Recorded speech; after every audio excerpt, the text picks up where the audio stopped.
In this video, I want to discuss the best weapons come Season 10, whether that be for PvP or PvE. Let's break them down one by one, starting off with bow, musket, and blunderbuss. I'm going to group these together because they're all ranged weapons that have a lot of the same synergies. And the same synergies, well, they revolve around infixes. Infixes are going to be extremely broken come Season 10, and these weapons abuse them like crazy. Close quarter combat, light and heavy attacks with ranged weapons within 10 meters deal an additional 20% extra damage. This is going to be very broken on blunderbuss especially, but with musket and bow, if you ever try and get on top of them, this perk will send you with a one-way ticket to the bottom of the abyss. Alternating enchantments is going to be very broken on BB, as hitting a target with your basic attack will deal additional damage within 5 seconds. Then when you use an ability, your ability will increase the base damage of your next attack by a percent amount. They haven't decided on it yet, but I would say it'd be relatively high. Meaning when you light with the BB ability light, you'll be hitting like a freight train. Now if you pair that with the Enrage set, for the one piece perk for the BB, you will be hitting astronomical amount of damage. The major downside here is just to be within 13 meters to get this self stack. So for certain musket and bow players, this will not be ideal, but for every BB player, this is a wet dream. Now let's talk about offensive slots and why this really does make these weapons much better. They're all thrust damage, so you can get thrust harnessing, meaning 2.5% increased damage across the board for their light and heavies is critical for additional damage. When you pair that with the enchanted or vicious, you'll be hitting like a tactical nuke, allowing you to truly go full glass cannon and look to one-shot some players. You also can run keenly jagged and keenly empower, which are phenomenal for weapons like this, as if you hit a headshot with a musket or bow, this will proc, and if you just can crit with the BB, you get an additional empowerment across the board here, and all these weapons lack empowerment, giving you a massive amount of burst potential coming your way. So right now we have a bunch of ways to damage stack, and it's still only going to get higher from this point onwards. We're not going to talk about the weapon perks right now. It's much more interesting to talk about what you can slap onto your weapon that allows you to nuke people into the next dimension. I think Keen Speed could be extremely strong for something like blunderbuss, as this will give you a permanent 50% haste if you can continuously proc it, and since the BB never misses, well, this could be a massive problem come Season 10. BB is shaping up to be an absolute menace to society, and I cannot wait to avoid it at all costs. Sundering Stack is solid for all these weapons as well.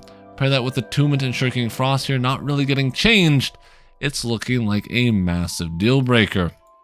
On top of that, if you can slot these Trenchant Strikes and crit perks on something like the bow here, your bow heavy attacks could look to even one-shot players. I'm not sure how that's going to be coded if you can put this on your weapons, but if you can, dude, this will be a massive problem. Now let's talk about the armor perks. There's a big one here that allows you to increase your damage even further, sacrificing empowerment, increasing your base damage by 1.5% when it's fully maxed out. And guess what? BB, muskets, and bows, they don't care about losing 1% armor per stack, they just care about dealing top damage. Meaning all these players are going to be stacking this to the max, giving their damage an even higher threshold. And the worst part is, this has no cap as its base damage. The only cap in the game is empowerment, for those of you guys who do not know. Next up, let's talk about trinkets. Trinkets are getting a nerf across the board, meaning you can't specialize towards thrust as easily, as now it's been nerfed by 5%. This is an indirect buff to all these weapon types. For your ring, you can put thrust damage, which all these weapons abuse, but that's not even the best perk here. You can put Curse Enchantment, increases your basic attack damage by 10%, but decreases your abilities by 10% as well. But the musket, bow, and blunderbuss all abuse Curse Enchantment way more than other weapons, making this a must-have perk. And then you can stack that with either Enchanted Totality or Enchanted Attacks, further increasing our light and heavy attack damage, truly making us into a one-shot king. Now let me break down the weapon pairings for this. Infernal BB will be super broken, as Infernal now scales off into strength. For PvP, this will be extremely broken, but for all the PvE lovers, I think Life Taker Musket could be very strong as well, and the musket will be able to have self-buffing. Mixed in with shooter stance getting a slight buff this patch, you could have some real musket DPS. Along with bow, you can pair bow with something like finisher for the extra bleed damage, 15% increased damage, or you can even run it with life taker as well, just so your attacks deal additional dot damage when you hit them, even though I still think it's going to be paired with something like the finisher. Something I also want to mention is the musket artifact is getting changed, where shrapnel now switches from headshots to critical hits. For those of you who do not know, when a musket would headshot on this weapon, it would grant a dot. Now you just have to crit and the dot will come anyways, meaning this could be a very strong musket artifact for PvE, only time will tell. On top of that, we will have, now let's go over the other types of weapons. The melee weapons. For PvE, Rapier still could be alive, even though Finisher got gutted like a fish. Dorgan's Blade is coming our way, and this will allow us to have kind of a new type of finisher in the game, as this will consume all burns, dealing the remaining damage at once, just like Finisher. For those of you who do not know, Dorgan's Blade uses every heavy attack, you get a 10% dot, stacks up to 3 times in total, giving you massive damage across the board here. The other PvE weapon will be Serenity, and Serenity is extremely broken in terms of DPS overall, allowing to do maximum damage. The only major drawback is this artifact comes from the PvP track, making it one of the hardest things to acquire in the entire game for any casual player or someone who doesn't like PvE. Well, good luck, it's gonna suck for you. Inferno will also be the PvE artifact of choice, and this increases your secondary damage by 15% as long as you're within 15 meters. Translation, you can run this easily with something like Greatsword or Hatchet for an increased amount of damage. Speaking of Hatchet, I think Hatchet will be another PvE weapon, as this thing is looking to tear through players. And that is due to a set bonus that we got, the Enrage set. At full stacks, you'll do 25% increased damage, and while you're below 70% health, you'll do an additional 8, meaning the set will give you a total of 33% additional damage, allowing you to nuke bosses left and right, and you don't have to be afraid from being below 70% health due to the fact that you have Undeath on Berserk, meaning if you do drop below 0%, you have an extra life, meaning you can always play full greed. This could be a very strong combo come Season 10, we'll have to wait.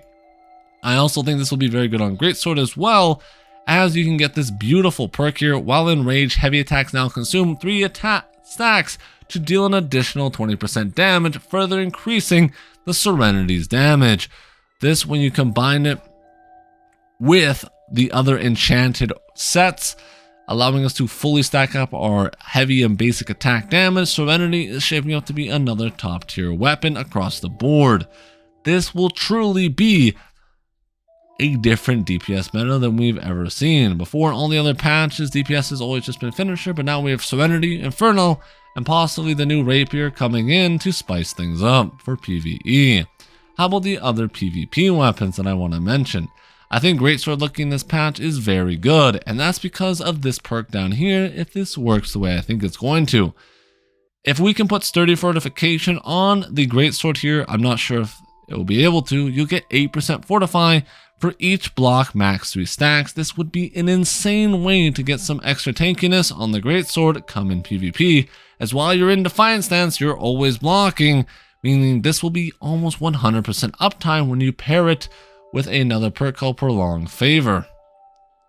This perk right here increases the duration of your limited buffs on you by 10%, giving you max fortification. For other PvP weapons, I think Void Gauntlet will be amazing because of nullifying Oblivion Orb, not to solo carry, but to remove duration of buffs on targets within the radius and increase the debuffs on them by 30%. This could be massive for both PvE DPS, as if you're stacking dots, this is a huge damage increase, and if you're stacking dots on an opponent in PvP, this is massive as well.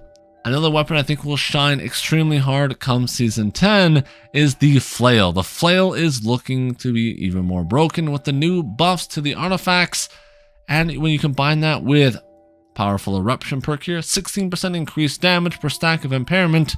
For those you do not know, you can stack this 3 times up to 48% increased damage, and now with all the ability multipliers that we are getting in New World Aeternum in Season 10, just like Enchanted, ability combos such as the Trip Erupt combo are going to be extremely prevalent and extremely difficult to deal with. And I think that could be a fun cheese build if you're looking to have some fun in PvP. I also want to mention a few things before we wrap up the video. The Gravity Well bow is going to be completely OP. We do not know exactly how to grab this, but once that comes out, and if you're a bow king, highly recommend farming that, as that's going to be good in wars, OPRs, and arenas, because having a Gravity Well that can be shot across the map is completely OP for PvP. For Warhammer, it's looking very good for PvE and PvP, as you can go full Rembot here through Sundering Destiny, Sundering Shockwave, and the old Clear Out. For Warhammer, you can get 3 Rens on 1 weapon, which is massive for Rens and raids such as the new Night Haven raid or PvP. If you want to Ren players into Infinity and beyond, this could be very strong come Season 10 as a massive AoE that rends everyone's armor by 20% for 6 seconds could be the difference between winning or losing a clump battle. And that's going to wrap up my personal best weapons come Season 10. If you disagree, let me know down in the comments below, or if you think you have a better weapon pairing, I would love to hear. If you're new here, smash that like button, subscribe, and consider joining the Goblin Horde. And you can make me do whatever you want on stream. Peace.